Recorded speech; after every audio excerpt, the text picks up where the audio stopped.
So hello students, hope सभी लोग अच्छे ही होंगे। तो भाई हम लोग फ्लेमिंग्स लेफ्ट हैंड रूल या फिर ये कह लो रूल्स पे कुछ क्वेश्चंस डिस्कस कर रहे थे। ठीक है भाई, कि भाई कब कौन सा रूल लगेगा, ठीक है, कैसे हम लोग फ्लेमिंग लेफ्ट हैंड रूल लगाएंगे, कैसे राइट हैंड थंब रूल लगाएंगे, वो कौन सा रूल क्या देता है। तो ये सारी चीजें हम लोग डिस्कस कर रहे थे। ठीक है, तो कुछ इंपॉर्टेंट क्वेश्चंस भी हम लोग साथ में डिस्कस कर रहे थे। उस इंपॉर्टेंट क्वेश्चंस में एक और इंपॉर्टेंट क्वेश्चन है, ये बहुत ही अच्छा क्वेश्चन है, एनसीईआरटी का ही है। ठीक है, तो भाई हम लोग ये क्वेश्चन डिस्कस करते हैं। ठीक है, इसमें ये क्वेश्चन में ये बोलता है, imagine you are sitting in a chamber. Okay, imagine you are sitting in a chamber with your okay back to one wall. ठीक है, तो भाई आप एक चैम्बर में बैठे हुए हैं और एक बैक वॉल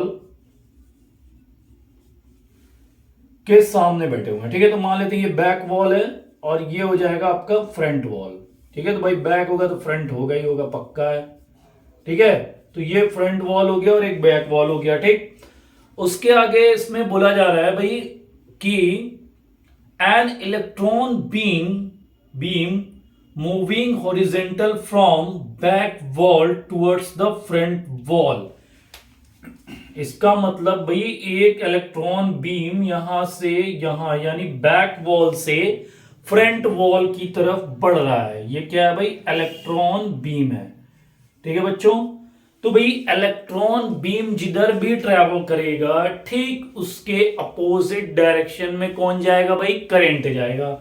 ठीक है, तो यानी कि भाई करंट की डायरेक्शन हो गई हमारी ये। ठीक है, करंट की डायरेक्शन हो गई हमारी ये। ओके, उसके बाद कह रहा है, ठीक है, front wall is deflected by a strong magnetic field.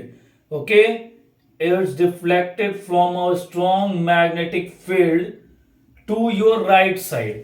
ठीक है, तो भाई इधर जा रहा है तो इसके राइट क्या हो जाएगा भाई? इधर। ठीक है, तो जिधर भी ये डिफ्लेक्ट होगा जो फोर्स की डायरेक्शन होगी वो उसी तरफ होगी। ठीक है भाई, अगर मान लेते हैं कि इलेक्ट्रॉन बीम इधर जा रहा है और फोर्स लगा हुआ अचानक से डिफ्लेक्ट कर गया अपने राइट साइड।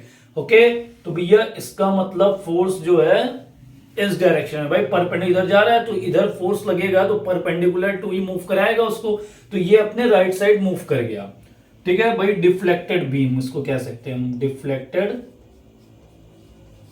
बीम। ठीक है बच्चों, ठीक, अब हमसे क्या पूछ रहा है, what is the direction of magnetic field line. ठीक है भाई, मैग्नेटिक फील्ड लाइन का क्या डायरेक्शन होगा? तो भाई हम पहले बना लेते हैं, आई हमारा इधर है और एफ हमारा इधर है। ठीक है, अब हम जो है फ्लेमिंग लेफ्ट हैंड रूल लगाएंगे। ठीक है, क्वेश्चन समझ में आ गया भाई? एक व्यक्ति है या फिर कोई भी है, या हम हैं, आप हैं, जो भी हैं। ठीक है, एक वॉल के सामने बैठे हुए, बैक वॉल के सामने, और इलेक्ट्रॉन बीम मेरे फ्रंट वाले वॉल पे जा रही है। इलेक्ट्रॉन बीम जा रही है, इसका मतलब करंट अपोजिट डायरेक्शन में, ठीक है, मूव कर रहा है। फिर एक स्ट्रॉन्ग मैग्नेटिक फील्ड की वजह से, ठीक है, वो क्या हो गया? डिफ्लेक्ट हो गया अपने राइट साइड, यानी कि फोर्स की डायरेक्शन किधर हो गई भाई? Right side. ठीक है, तो हमसे जो है मैग्नेटिक फील्ड लाइंस की डायरेक्शन पूछ रहा है। तो भाई फ्लेमिंग लेफ्ट हैंड रूल लगाते हैं, एफ बी आई हमने बताया था। एफ मींस फोर्स, फोर्स क्या इंडिकेट कर रहा है भाई? थंब। ठीक है, थंब हमारा फोर्स इंडिकेट कर रहा है। ठीक है, और इंडेक्स फिंगर हमारा क्या इंडिकेट कर रहा है? F B magnetic field lines, और मिडिल फिंगर हमारा इंडिकेट कर रहा है क्या? करंट। तो भाई करंट की डायरेक्शन हो गई इस डायरेक्शन में। ठीक है, ठीक है, तो करंट हो गया भाई हमारा, दिख रहा है ना, करंट हमारा इस डायरेक्शन में हो गया। ठीक है, और फोर्स हमारा इस डायरेक्शन में, तो हमने फोर्स के डायरेक्शन में इसको रख दिया और एक करंट के डायरेक्शन में रख दिया। ठीक है ना, क्लियर है? F B I. ठीक है, तो भाई एफ बी आई अगर हम करते हैं, ठीक है, एफ बी आई, क्लियर है? एफ बी आई देखो ऐसे ही चल रहा है, एफ एफ बी आई। तो भाई ये आई जो है ये किधर जा रहा है? इनवर्ड। ठीक है ना, एफ बी आई नहीं, इनवर्ड नहीं जा रहा है। देखो एफ, इधर से करते हैं, एफ बी आई, तो भाई आई हमारा इस डायरेक्शन में, मतलब पहले से दिया हुआ, और एफ हमारा नीचे की ओर। तो भैया F B, B means this magnetic field lines. तो मैग्नेटिक फील्ड लाइंस की जो डायरेक्शन होगी वो इनवर्ड डायरेक्शन में होगी। ठीक है, तो इनवर्ड का हम लोग ये भी साइन लगाते हैं। ठीक है ना। तो भाई ये हमारा किधर जाएगा, इनवर्ड डायरेक्शन में। ठीक है ना, इनवर्ड डायरेक्शन में हमारा क्या जा रहा है भाई, magnetic field lines. Okay okay. तो भाई अगर हम लोग फ्लेमिंग लेफ्ट हैंड रूल से, ठीक है, फोर्स की डायरेक्शन निकाल रहे हैं, तो भाई ये जो फोर्स की डायरेक्शन निकाल रहे हैं, तो इस फोर्स का मैग्नीट्यूड किस फॉर्मूले से निकालेंगे। ठीक है, ये भी एक टॉपिक है छोटा सा। ठीक है, तो भाई जब भी हम लोग क्या है कि करंट कैरिंग कंडक्टर को जो है, ठीक है, प्लेस करते हैं किसी मैग्नेटिक फील्ड में, ठीक है, वो भी परपेंडिकुलर, तो भाई जो फोर्स होता है, ठीक है, वो डायरेक्टली प्रोपोर्शनल टू होता है किसके, करंट के। ठीक है, तो भाई फोर्स जो है डायरेक्टली प्रोपोर्शनल किसके होगा भाई, करंट के। यानी कि जितनी ज्यादा करंट बहेगी या फ्लो करेगी उतना ही ज्यादा फोर्स होगा, लगेगा। ठीक है ना। ठीक, उसके बाद जो ये फोर्स होता है ये डायरेक्टली प्रोपोर्शनल टू होता है किसके, ठीक है, conductor, length of the conductor inside the magnetic field. ठीक है, तो भाई ये लेंथ के भी क्या होता है, डायरेक्टली प्रोपोर्शनल टू होता है। ठीक है, ये टॉपिक जनरली जो है सीबीएसई में, ये एनसीईआरटी में है नहीं, लेकिन एग्जाम्पलर में इस पे क्वेश्चन दिए हुए हैं। ठीक है, तो इसलिए मैं इसको बता दे रहा हूं। ओके, और क्या है भाई, directly proportional to magnetic field of the, ठीक है, तो ये मैग्नेटिक फील्ड के भी डायरेक्टली प्रोपोर्शनल होता है। ठीक है, तो अगर इन तीनों इक्वेशंस को, ठीक है, एक साथ लिखा जाए तो जो फोर्स होगा that is directly proportional to I B L या फिर बी आई एल बिल।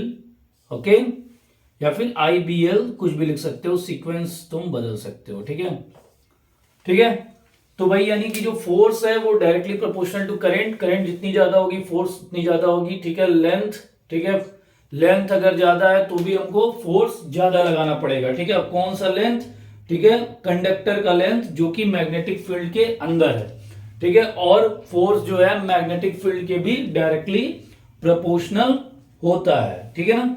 तो इन तीनों को अगर मिला के लिखते हैं तो ये होगा, अच्छा ये जो होगा ये हटता है, प्रोपोर्शनलिटी साइन हटता है, तो क्या होता है भाई, प्रोपोर्शनलिटी कांस्टेंट आता है।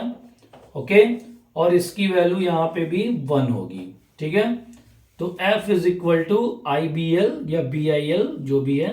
ठीक है, तो ये एक फॉर्मूला हो गया मैग्नीट्यूड ऑफ फोर्स का।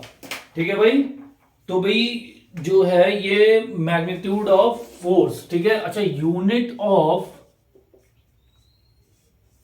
बी, ये मैग्नेटिक, सॉरी हाँ, magnitude of magnetic field. Okay, इसका जो यूनिट होता है, इसका यूनिट होता है टेस्ला। ठीक है, टेस्ला। ठीक है, तो Tesla is a unit of, ठीक है, किसका, मैग्नेटिक फील्ड लाइंस का, मैग्नीट्यूड ऑफ मैग्नेटिक फील्ड कह सकते हो। ठीक है, टेस्ला एक बहुत बड़ी यूनिट होती है, और 1 टेस्ला होता है 10⁴ गॉस। ठीक है, तो ये याद रखना। ठीक है, जनरली इस पे क्वेश्चन आएगा नहीं, लेकिन फिर भी याद रख लेना। ठीक है, तो भाई अगर हमको क्या कहते हैं 1 यूनिट या फिर 1 टेस्ला डिफाइन करना हो, तो 1 newton is equal to 1 tesla into 1 ampere, okay, into 1 metre. तो भाई यहां से 1 टेस्ला क्या हो जाएगा, 1 newton upon 1 ampere into 1 metre. ठीक है, तो हम बचपन से बताते आ रहे हैं भाई इसको कैसे डिफाइन करेंगे।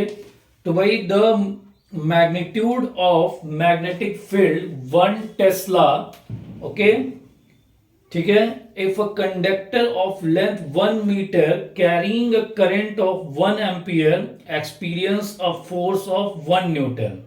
ओके, तो कुल मिला जुला के भैया 1 मीटर का वायर है, उसमें 1 एम्पियर करंट जा रहा है, और वो एक्सपीरियंस करे 1 न्यूटन ऑफ फोर्स, जबकि जब वो perpendicular to the magnetic field हो। ठीक है, वायर। तो हम उसको कहेंगे 1 टेस्ला। ठीक है, तो वो कहलाएगा क्या, 1 टेस्ला। अच्छा, F is equal to I B L या फिर आई एल बी, जो भी है तुमको, ठीक है। और हमको पता है I is equal to Q by T. ठीक है, I is equal to Q by T, बचपन से हम लोग पढ़ते आ रहे हैं। करंट क्या होता है, rate of flow of charge. तो I is equal to Q by T, तो अगर इसकी वैल्यू हम इसमें रखते हैं तो F is equal to B into Q upon T into L. Okay, और हमको पता है L बाई टी यानी कि डिस्टेंस अपॉन टाइम। ठीक है, यानी लेंथ अपॉन टाइम क्या होती है भाई, वेलोसिटी या स्पीड होती है। तो F हो जाएगा, ठीक है, बी क्यू वी, भी एक फॉर्मूला आ गया, या फिर क्यू बी वी। ठीक है, तो ये भी एक फॉर्मूला हमको मिल गया। ठीक है, और Q जो होता है वो क्या होता है, चार्ज होता है, उसको मेजर किया जाता है किसमें, कूलम में। ठीक है, तो ये भी एक टॉपिक है। ठीक है, छोटा सा टॉपिक था। ठीक है, चूंकि एग्जाम्पलर में इस पे क्वेश्चंस दिए हुए हैं, इस पे हम और भी क्वेश्चंस करा देंगे, तो ये याद रखना। ठीक है, क्लियर है। और अब हम लोग जो है नेक्स्ट टाइम जो है डोमेस्टिक इलेक्ट्रिक सर्किट पढ़ेंगे। ठीक है, ओके क्लास, थैंक यू।